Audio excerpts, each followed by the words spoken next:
La historia que estás a punto de escuchar no tiene un final. Porque, oficialmente, nunca lo tuvo. Una guerra que empezó hace más de 70 años sigue latente, congelada en un alto al fuego que puede romperse en cualquier momento.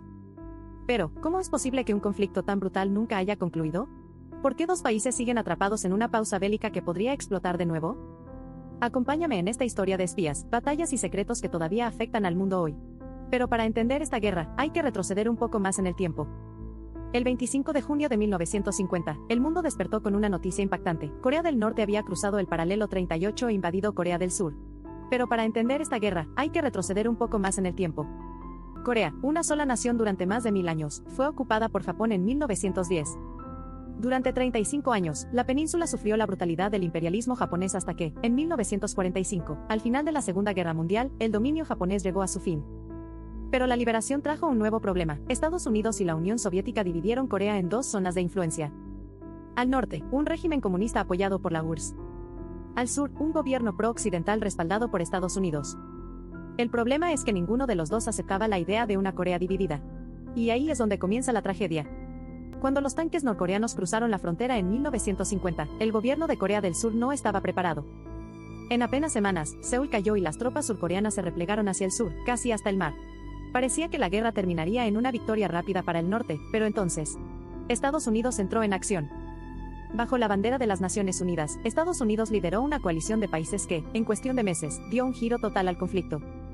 Las tropas aliadas realizaron un desembarco sorpresa en Incheon, una maniobra magistral que obligó a los norcoreanos a retroceder.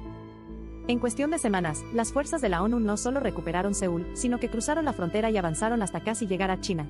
Y fue ahí donde todo cambió. China, temerosa de tener tropas estadounidenses en su frontera, lanzó una contraofensiva masiva con cientos de miles de soldados. Lo que comenzó como una guerra relámpago se convirtió en un conflicto sangriento, con millones de muertos y una lucha feroz en las montañas y ciudades de la península. El frente de batalla terminó estabilizándose nuevamente en el paralelo 38, exactamente donde todo había comenzado. Después de 3 años de una guerra brutal, en 1953 ambas partes acordaron un alto al fuego. No un tratado de paz. No un fin definitivo. Solo una pausa. Se estableció una franja desmilitarizada en el paralelo 38, una zona fuertemente fortificada que hasta hoy separa a las dos Coreas. Técnicamente, Corea del Norte y Corea del Sur siguen en guerra, solo que con las armas en pausa. No hay relaciones diplomáticas. No hay comercio entre ellos. Solo una tensa calma sostenida por acuerdos frágiles y amenazas constantes. Pero entonces, si la guerra terminó en 1953, ¿por qué aún se siente tan presente? El problema es que este no es solo un conflicto entre dos países. Es una guerra congelada entre dos ideologías, dos formas de ver el mundo. Corea del Norte, con su régimen dictatorial y hermético, sigue desafiando al mundo con pruebas nucleares y amenazas de guerra. Corea del Sur, por otro lado, se ha convertido en una de las economías más avanzadas del planeta.